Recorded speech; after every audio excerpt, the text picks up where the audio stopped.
पाहूया प्रश्न। एक माणूस ताशी 14 किलोमीटर या वेगाने 1.5 तास चालतो, त्यानंतर ताशी 12 किलोमीटर या वेगाने अर्धा तास चालतो, तर त्याने एकूण किती प्रवास केला? मग आपल्याला काय करावं लागेल, 14 किलोमीटर हा वेग आहे आणि त्या वेगाने तो 1.5 तास चालतो, म्हणजे एका तासाला 14 आणि वरच्या उरलेल्या 1/2 म्हणजे अर्ध्या तासाचे 7 किलोमीटर घ्यावे लागतील. म्हणजे थोडक्यात तो पहिल्या वेळी 14 आणि पुढच्या अर्ध्या तासाचे 7 म्हणजे तो 21 किलोमीटर पहिला चालतो. दुसऱ्यामध्ये काय चालतो, 12 किलोमीटर वेगाने अर्धा तासच चालतो. तो तासाला 12 किलोमीटर चालू शकतो, पण चालला किती, तो अर्धा तास. म्हणजे तासाचे 12 मग अर्ध्या तासाचे 6 घ्यावे लागतील, ते 6. आणि मग या ठिकाणी आता बेरीज करायची आणि बेरीज केल्यावर लक्षात येईल की 21 आणि 6 होतात 27. पर्याय हा तिसरा. प्रश्न असा आहे, 1 वर्ष 3 महिने अधिक 2 वर्ष 11 महिने वजा 3 वर्ष 5 महिने बरोबर किती? मग आपल्याला यांची बेरीज वजाबाकी करावी लागेल. मग यामध्ये या ठिकाणी आपण असं वर्ष मांडूया आणि या ठिकाणी महिने मांडूया आणि यांची आपण बेरीज वजाबाकी करूया. आता 1 वर्ष या ठिकाणी 3 महिने, इकडे अधिक 2 वर्ष 11 महिने. आधी आपण बेरीज करून घेऊया. 11 आणि 3 झाले 14 महिने, 2 आणि 1 हे झाले 3 वर्ष. त्याच्यामधून वजा करायचे 3 वर्ष 5 महिने. मग 3 वर्ष आणि हे 5 महिने वजा करूया. 14 मधले 5 गेले, या ठिकाणी राहिले 9 महिने आणि 3 मधून 3 गेला 0 वर्ष. आता 9 महिने जे आहे हे पर्यायात आपल्याकडे कुठे दिसत नाही, हे सर्व वर्ष आहेत.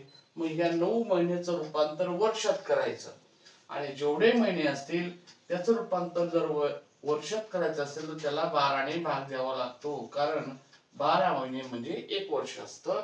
आणि आता यामध्ये 9/12 कुठे दिसत आहे का? नाही. याचा अर्थ याला भाग जातो, कुठला भाग द्यायचा?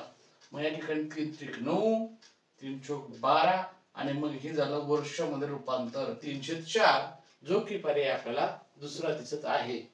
एका हरणांच्या कळपात 1/3 हरणे जंगलात गेली, 1/4 हरणे कुरणात चरत आहेत आणि उरलेली 20 हरणे नदी काठावर पाणी पिण्यासाठी गेली आहेत, तर हरणांची एकूण संख्या किती?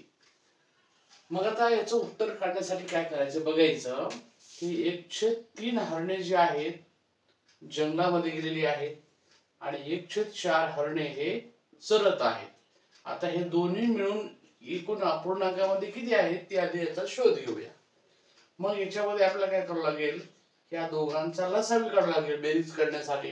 तो होईल 12. मग 4×3 = 12.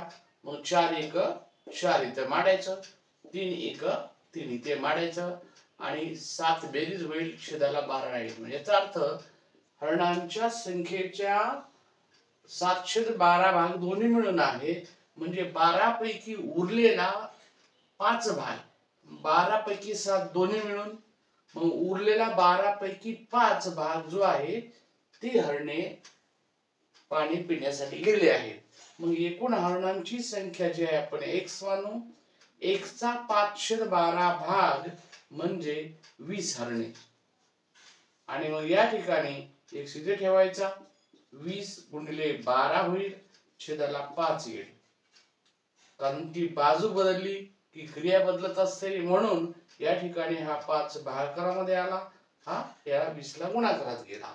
आणि मग इथे भागल्यानंतर 5×4 = 20, 12×4 = 48, म्हणजे त्यामध्ये हरणांची एकूण संख्या आहे 48. ही त्याचं उत्तर पर्याय क्रमांक तिसरा. कसं आहे, जर x = 3y = 2p = 4 तर 9xy² - 3yp बरोबर किती? x ची किंमत म्हणजे 3y ची किंमत आणि 3y ची किंमत म्हणजे 2p ची किंमत आणि 2p हे सर्व मिळून जे आहेत 4 आहेत. मग आता आपल्याला ज्या ठिकाणी x असेल त्या ठिकाणी 4 मांडायचा, ज्या ठिकाणी 3y असेल त्या ठिकाणी डायरेक्ट तुम्ही 4 मांडू शकता. पण ज्या ठिकाणी जर समजा y आला तर मग अशा वेळी काय करायचं, की y हा या ठिकाणी काय करतो, गुणाकार करतो, तिकडे जाऊन 4 ला तो भाग देईल, म्हणजे y ची किंमत काय झाली 4/3. म्हणजे या ठिकाणी y ची किंमत 4/3 मांडायची. आता राहिली p ची व्हॅल्यू. ज्या ठिकाणी 2 p असतील त्या ठिकाणी डायरेक्ट 4 मांडता येईल, परंतु फक्त p जर असेल तर असंच करायचं, 2p म्हणजे 4 आहे, तर मग 4 ला जर या 2 ने भाग दिला तर p ची किंमत काय होईल, हे 2 ने 4. मग अशा प्रकारे x ची किंमत मिळाली, y ची किंमत मिळाली आणि p ची किंमत मिळाली. अशा डायरेक्ट सिंगल किमती ठेवू शकता, किंवा यामध्ये 3y 2p असेल तर डायरेक्ट त्याचे उत्तर मांडू शकतो. आणि मग त्याच्यावरून आपल्याला याची व्हॅल्यू काढायची आहे. मग काय आहे, 9xy वर्ग वजा 3yp. मग याची किंमत काढण्यासाठी आपण इथे किमती ठेवूया. 9 दुसरा तसा राहील. x ची किंमत आहे आपल्याकडे 4, 9 गुणिले 4 y वर्ग. मग y ची किंमत काय आहे 4/3, पण त्याचा काय आहे वर्ग, मग त्याच्या किमतीचे सुद्धा होईल वर्ग. मग 4 चा वर्ग काय, 4 चा वर्ग आहे 16, 3 चा वर्ग काय आहे 9, पुढे वजा. आता 3y डायरेक्ट मांडायचे असेल तर 3y म्हणजे काय 4 मांडायचे. p ची व्हॅल्यू काय 2, 4 गुणिले 2. आणि आता कॅल्क्युलेशन करताना कुठे कॅन्सल का होते बघायचं. 9 1 9 हे कॅन्सल होतील, आता कुठे कॅन्सल होत नाही. 16 गुणिले 4 16 चौक 64 आणि 4 दुणे 8. मग 64 मधून 8 गेले तर राहील 56, आणि 56 हे त्याचं उत्तर राहील पर्याय दुसरा. पाहूया हा प्रश्न. जर 1/5 बरोबर 2.3/4 गुणिले 2.2/3 पहिल्या कंसात, भागाकार दुसऱ्या कंसामध्ये 9/8 भागिले 27/40, तर x ची किंमत किती. मग याचं उत्तर काढताना आपल्याला काय करावं लागेल, आधी कंस सोडवावे लागतील. 1/5 लिहिला बरोबर. आता हा म्हणजे काय 4 दुने 8 करायचं, ही संख्या मिळवायची. 4 दुने 8 आणि 3 11, 11/4 झाले पहिल्या कंसात, पुढे गुणिले 3 दुने 6, 6 आणि 2 झाले 8, छेदाला 3 पहिला कंस असा झाला. पुढे भागाकार दुसऱ्या कंसामध्ये काय करावं लागेल, 9/8 लिहून या दुसऱ्या कंसामध्ये जी संख्या आहे ती व्यस्त करावी लागेल. म्हणजे काय व्यस्त म्हणजे काय, भागाकाराच्या ऐवजी गुणाकार मांडायचा आणि संख्या जी छेदावरली आहे ती अंशात मांडायची, आणि अंशातली संख्या छेदात मांडायची. त्याला म्हणतात गुणाकार व्यस्त. हे करावंच लागतं, आणि ते गुणाकार व्यस्त आपण केला. आणि हे करत असताना मग कंसामध्ये एका अंशाने एका छेदाला कुठे भाग होतो का ते चेक करायचं. कारण की गुणाकार जर अपूर्णांकामध्ये असेल तर एका अंशाने एक छेदाला भाग देता येत असतो. या ठिकाणी 4 1 4 होईल, 4 दुने 8 होईल.